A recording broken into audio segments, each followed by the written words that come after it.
BJP प्रदेश अध्यक्ष भूपेंद्र चौधरी की press conference. Sapa मुखिया अखिलेश यादव को प्रेस कॉन्फ्रेंस में घेरा। उपचुनाव में अपनी पराजय मानकर सपा मुखिया ने पीसी में जो आरोप लगाए वो उनकी हताशा का प्रतीक है। सपा ये मान चुकी है जिस उत्साह से लोग वोट कर रहे हैं उपचुनाव उनके हाथ से निकल गया है।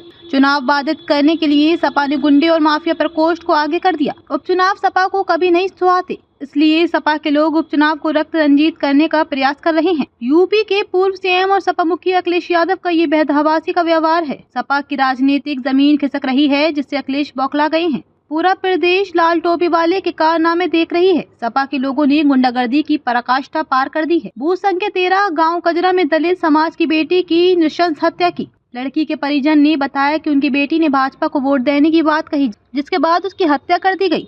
इस विषय पर सपा मुखिया ने उत्तर देने की बजाय मीडिया से जो व्यवहार किया वो निंदनीय है।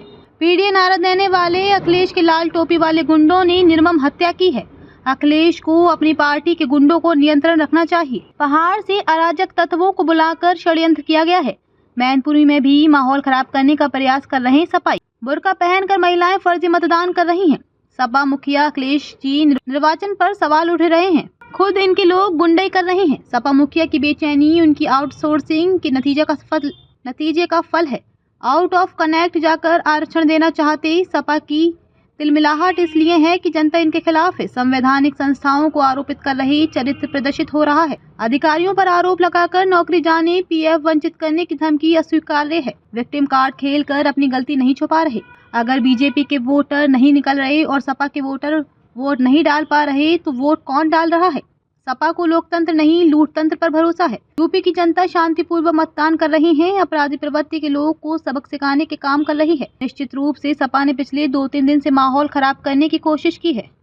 पार्टी के नेता अखिलेश यादव जी निर्वाचन आयोग पर सवाल उठाकर यह खुद और पर ही कुठागार कर रहे हैं कि गुंडाई, अराजकता, अनिश्चितता फैलाना इनका ट्रेडमार्क है और जनता भाइयों बहनों सब समझती है। समाजवादी पार्टी की बेचैनी उनकी आउटसोर्सिंग नीति का फल है। वे फर्जी पहचान पत्र बनाकर मतदाताओं को प्रदेश में आउटसोर्सिंग कर रहे हैं। आरक्षण में भी ये धर्म विशेष को संविधान को ताक पर रखकर आउट ऑफ कॉन्टेक्स्ट जाकर आरक्षण देना चाहते हैं, जो स्वीकार्य नहीं है। समाजवादी पार्टी की तिलमिलाहट इसलिए है कि जनता इनके खिलाफ, और जनता ने समाजवादी पार्टी के जंगल राज को ठीक प्रकार से समझ और पहचान लिया। इसलिए निर्वाचन कार्य में जुटे अधिकारियों को अब धमकाने पर उतर आए हैं। संवैधानिक संस्थाओं को जिस प्रकार से आरोपित कर रहे हैं उससे कहीं ना कहीं इनका चरित्र ये प्रदर्शित होता है। खुलेआम पुलिस, निर्वाचन आयोग, पीठासीन अधिकारी निर्वाचन तंत्र पर आलोक लगाकर उन्हें नौकरी जाने, पीएफ से वंचित करने जैसी धमकी दी जा रही है। क्या ये स्वीकार्य है? इसे हम कतई स्वीकार नहीं कर सकते। मीरापुर विधानसभा को लेकर और उत्तर प्रदेश में उपचुनावों को लेकर लगाए गए सपा के बारे में आरोप निराधार है। विक्टिम कार्ड खेलकर ये अपनी नाकाबिलियत छिपा नहीं सकते। इन लोगों का कहना है कि मीडिया बिकी हुई है, हर कोई बिका हुआ है। इनका कहना है बीजेपी के वोटर्स घर से नहीं निकल रहे और समाजवादी पार्टी के वोटर्स को वोट डालने नहीं दिया जा रहा। तो फिर भाइयों बहनों, ये वोट कौन डाल रहा है?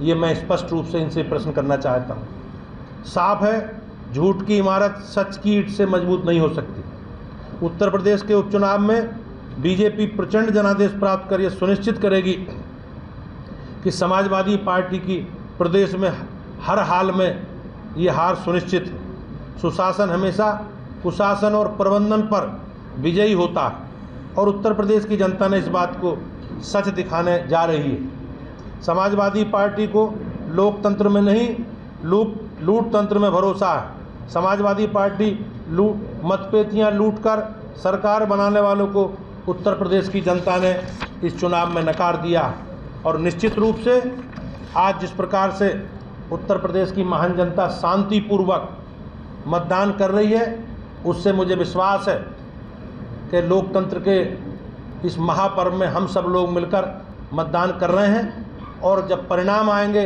तो निश्चित रूप से अराजकता, गुंडागर्दी करने वाले और ये माफिया राज जो अपराधी लोग हैं और ऐसे लोग हैं जिन्होंने वोट के लिए करहल में अभी दलित बेटी की हत्या की है, इन लोगों को सबक सिखाने का काम करेगी। आप सबका बहुत बहुत धन्यवाद। सर, लेकिन अखिलेश यादव जी ने